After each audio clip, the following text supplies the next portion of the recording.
over 8 million people. Do you think all these people can draw? Well, our artist today will say yes, they can. Her name is Shantell Martin. What does she do?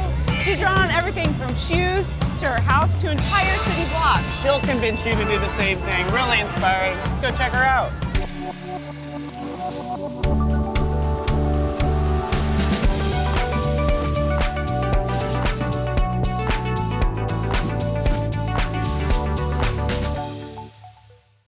Shantell, welcome to the show. This is so awesome to have you. You've just come off of a whirlwind of stuff recently. Yeah, I mean, you did just, do 8,000 square feet in Denver? Is this coming from my hometown? Yeah, I just did a 8,000 square foot drawing out there on the ground, which will be there for a few years. So you'll have a chance to see it when you come. Oh, very awesome. Cool. And that's at the convention center downtown? It's kind of, just on that city, convention center land, RTD land, it's on all of them there. Have you ever done something sort of that large? Earlier this year, I did a piece in Buffalo, which was 25 feet by 200 feet.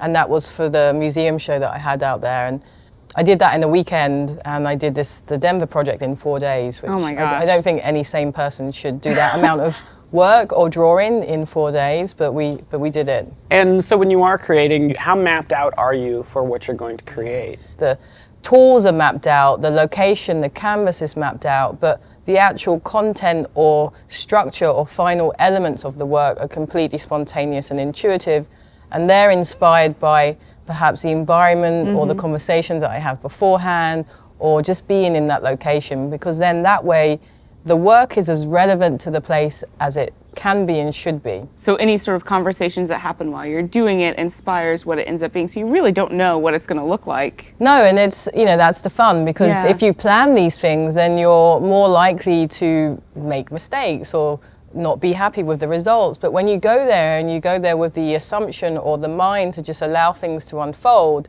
then they become what they should be. And then everything's a mistake and you just learn to enjoy the process. And I've seen you sort of like live draw, and I think what's really cool about what you do is it seems very liberating to watch you draw and say, you know what?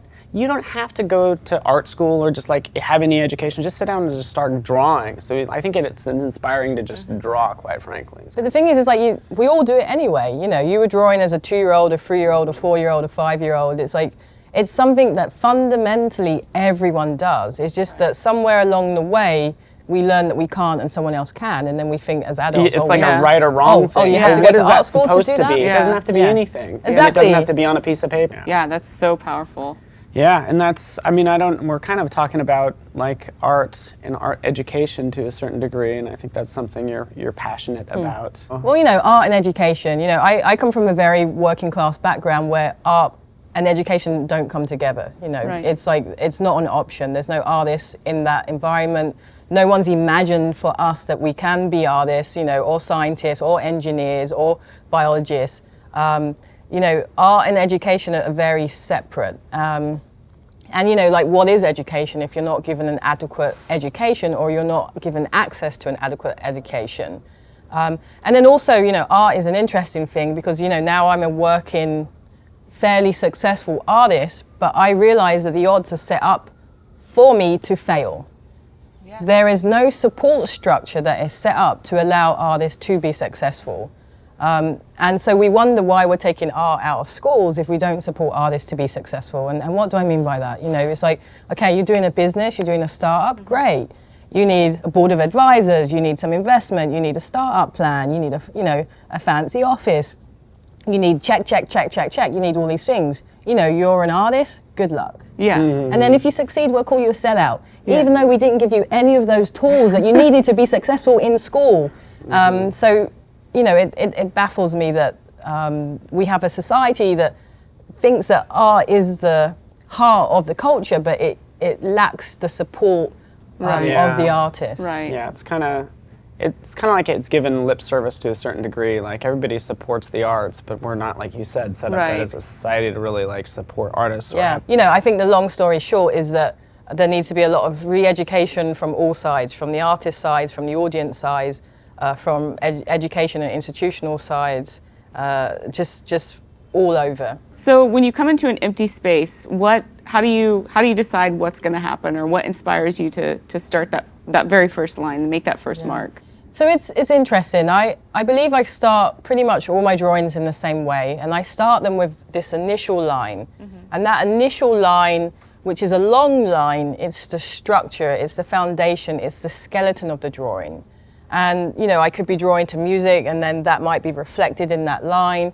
But essentially, it's all about movement and creating space, but leaving a line behind. And then once I finish that line, I have these pockets of negative space that then there's clues within these pockets, within their shapes. So for example, if there's a shape that's soft and round, almost like a face, and I'll draw a nose and a mouth and a couple of eyes.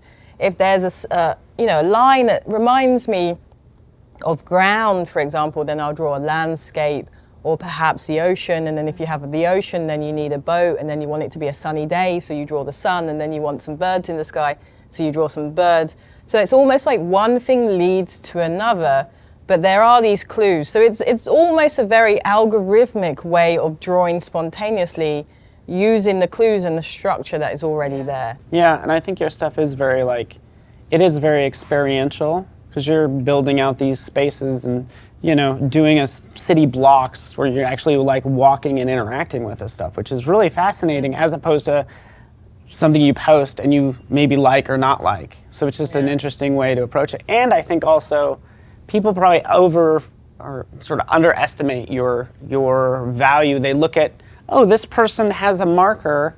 How much are markers? Therefore, oh, it's not of commissioning you to do these things. They think, oh, it's not that big of a deal when it's. But that's the point. That's the point. So I just had a solo museum show this year at the Albright Knox, and my show was after the Picasso show.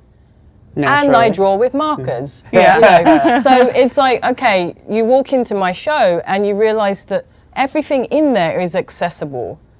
And everything in there was created with a tool that you have access to, and then a lot of hard work and time. And I'm also very fortunate that I started my career in Japan in a culture that is craft-based, in a culture where people try to master something over generations. You, for example, you have a family that's making chopsticks. They've been making chopsticks for hundreds of years.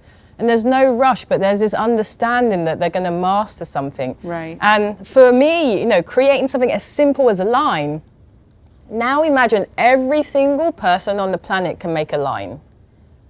How much work does it take to make a line recognizably yours?